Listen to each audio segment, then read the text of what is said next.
आकांक्षित तालुक्यात धुळे तालुक्याचा समावेश केंद्र व राज्य शासनाने 2018 मध्ये आकांक्षित जिल्हा कार्यक्रम हा महत्वाकांक्षी कार्यक्रम सुरू केला। प्रारंभी 4 जिल्ह्यांचा समावेश करण्यात आला होता। आता त्यामध्ये राज्यातील नवीन 27 तालुक्यांचा समावेश करण्यात आला आहे। या धुळे तालुक्यासह धुळे जिल्ह्यातील इतर 3 तालुक्याचाही समावेश करण्यात आलेला आहे। केवळ 1 वर्षात तालुक्याच्या आकांक्षित तालुक्यांमध्ये समावेश करून घेतला आहे। त्यामुळे धुळे तालुक्याचा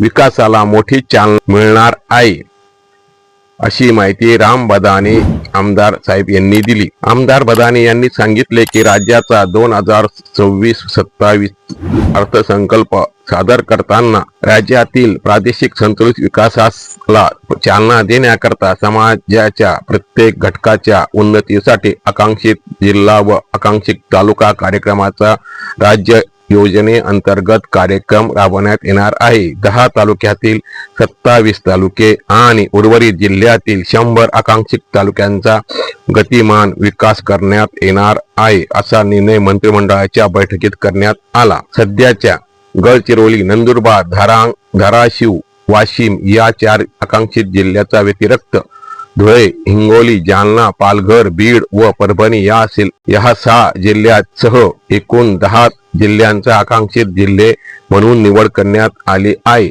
सध्याच्या 27 आकांक्षित तालुक्यांव्यतिरिक्त नवीन 150 तालुके असे एकूण 177 तालुक्यांची आकांक्षित तालुके म्हणून निवड करण्यात आली आहे। जानेवारी 2018 मध्ये आकांक्षित जिल्हा कार्यक्रम हा महत्वपूर्ण व महत्वाकांक्षी कार्यक्रम सुरू करण्यात आला। आकांक्षित जिल्हा कार्यक्रमाच्या यशस्वीनंतर पंतप्रधान नरेंद्र मोदी यांनी देशभरातील 500 अल्प विकसित तालुक्यांमध्ये आकांक्षित तालुका कार्यक्रम राबवण्याची घोषणा केली। त्यामध्ये राज्यातील 27 तालुक्यांचा समावेश करण्यात आला आहे। या तालुक्यांचे आरोग्य, शिक्षण, प्रशिक्षण, कृषी आणि संतुलित सेवा म्हणून मूलभूत पायाभूत सुविधा व सामाजिक विकास या क्षेत्रातील 40 प्रमुख कार्यनिर्देशक आधारे कामगिरीचे मूल्यमापन करण्यात येते। कामगिरीच्या आधारावर विशेष निधी संबंधित तालुक्यांना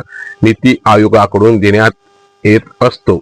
राज्याच्या सन 2026-27 च्या अर्थसंकल्प सादर करताना मुख्यमंत्री देवेंद्र फडणवीस यांनी राज्याच्या प्रादेशिक संतुलित विकासाला चालना देण्याकरिता समाजाच्या प्रत्येक घटकांचे उन्नतीचे आकांक्षित जिल्हा व आकांक्षित तालुका कार्यक्रमाचा राज्य निर्माण विस्तार केला आहे। त्यामध्ये प्रामुख्याने धुळे तालुक्याचा समावेश करण्यात आला आहे। आकांक्षित जिल्ह्यात 4ही तालुक्यांचा समावेश करण्यासाठी पालकमंत्री जयकुमार रावल, मुख्यमंत्री देवेंद्र फडणवीस आदींचे अभ्यासपूर्ण पाठबळ महत्वपूर्ण ठरवले आहे। पालकमंत्री, मुख्यमंत्री, उपमुख्यमंत्री व भाजपा महायुती सरकारचे धुळे तालुक्यातील जनतेकडून समाधान व्यक्त होत आहे।